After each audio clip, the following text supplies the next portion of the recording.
We're on page 144, bottom line. Okay? 144.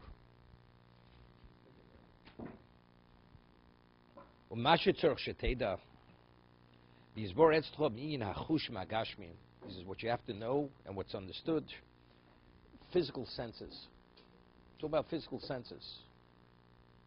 Seeing, smelling, hearing, touching, tasting. Those are physical senses. And you have senses which are not tangible. What are not tangible? Even though sight. Heim zikaron, memory. Memory. Hamachshava, thought. Harayon, imagination. Hazmom, he says, estimation. Hakora, common sense, recognizing something. That's the most important one. Shekul ma'agim arinyin echod, v'hu haseichel hanosin lam koach la'sogas inyonim. I mean, he explains elsewhere that every one of these components of one's mind, if you would have one without the other, the person wouldn't function. Could you imagine? He shows in one place. Let's say I teach you something, and you don't remember from moment to moment. You can't function, right? I mean, if a person would not have memory, you raise a child. No, the child has no mind. As intelligent as a child is, he has a genius mind. If there's no memory, it's irrelevant. Child is non-functional. Human being is non-functional. From moment to moment. Whatever a moment ago, everything is linked to the next. Life is building, right? Estimation, evaluation, recognition, all this. Without that, you know it all, but you know nothing. It's like, you're in the dark. So every one of these components, it all is synthesized into one function, which is called intelligence.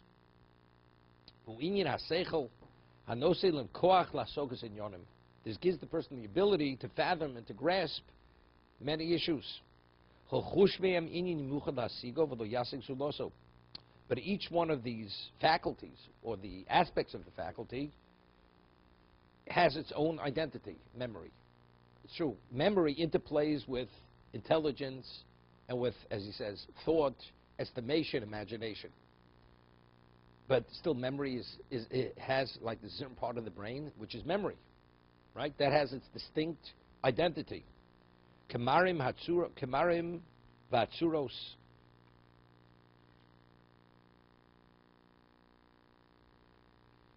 He says, for instance, colors and appearances. Without seeing, you can't. It's not. The other senses have no relevance to what? This color. Kakolas vanigunim. Right? Sound. Without hearing, you don't hear sound. All your other faculties can be perfect. But if a person's deaf, you hear nothing. What about a person's tone deaf? Right?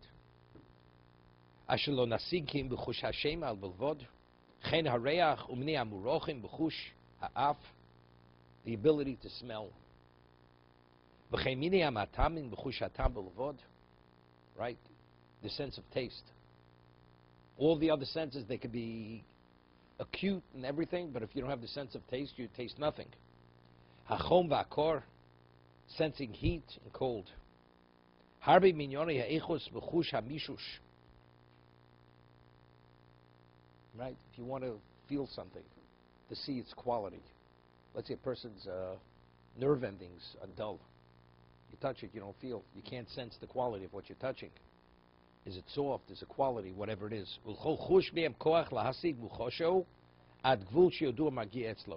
And each sense gives you the ability to relate to what the context the sense is functioning.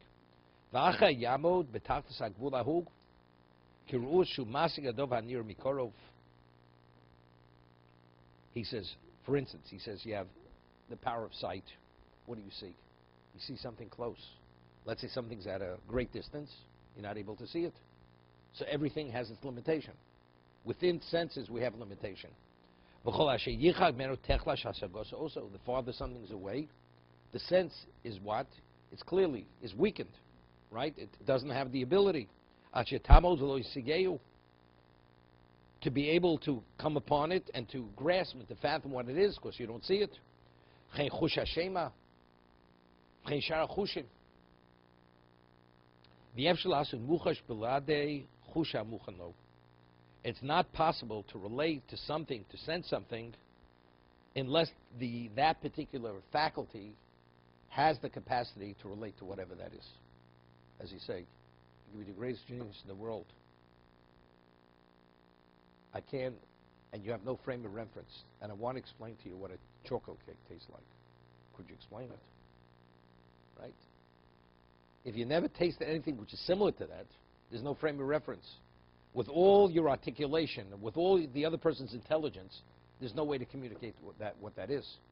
The only way to know what that is, there's an opinion in the Gemara in Megillah, Brachos too, that in terms of Yotzam Oros, a person who never saw in his life, never saw light.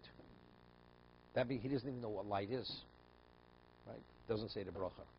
We don't rule this way. The other man, the other says no, because even he has to be thankful that there's light, because if a blind man, so the Gemara tells over a story, this person met a blind man, and he's walking with a torch. So why was he walking with a torch? That a person should see him walking at night, and to guide him that he shouldn't fall into a pit. So therefore he also benefits from the light. Although he visually cannot see the light, but Yotzam Oros, he also acknowledges them for creating light because he's a beneficiary of light. But again, a person never saw light in his life, he can't relate to a light. It's a person who saw at one time light. So therefore he has an appreciation of what light is, although he can no longer see. Right? Certain things are not fathomable.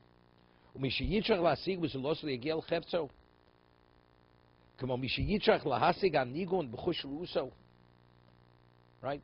Person wants to appreciate a tune with his faculty of sight. Or to see something with your power of hearing. Taste something with your sense of touch.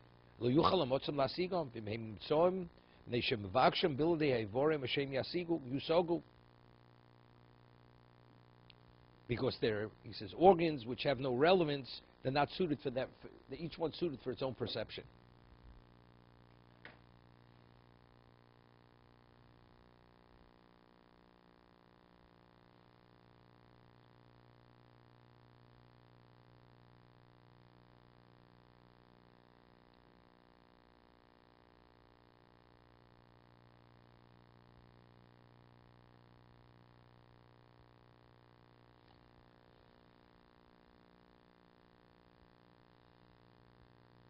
It's interesting, people, they stereotype things. Religion, it's archaic. Has no relevance. It's limited. It puts a limitation on you. It stunts you. You say to the person, did you ever study religion? You ever study Judaism? You ever study Talmud? No. So how do you know? What's your frame of reference? Well, that's what they say. That's what who says. Until you sit and study properly, you have no sense of what it is. Well, I'm a pretty smart guy. One time I met a person, it was Jay Schottenstein's brother-in-law in Israel by the Kosa. It was about 1 in the morning. Rabbi Pinto was with us. So he's a brother-in-law who lives in Cleveland. And he says to me, I've studied Judaism, and, I'm a pretty smart guy. I have an MBA from Wharton. And somehow doesn't resonate with me. I don't see it, I don't get it. And I'm a pretty smart guy. And he keeps reiterating. He's a pretty smart guy. He has an MBA from Wharton. I said, okay. I said, we'll talk about it. It's not enough time to talk about it. But I said, I just want to ask you a question. Was Rambam a smart guy? Maimonides? He got it.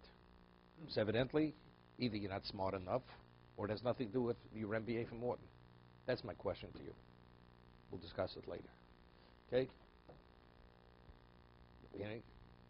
But what's your frame of reference? Because of what? Did you apply yourself sufficiently? Do you have an interest in even knowing it? Or maybe you're opposed subconsciously because it's going to put certain restrictions on your life. Therefore, you're rejecting it. You're not giving yourself a chance. Maybe that's the reason. To be continued.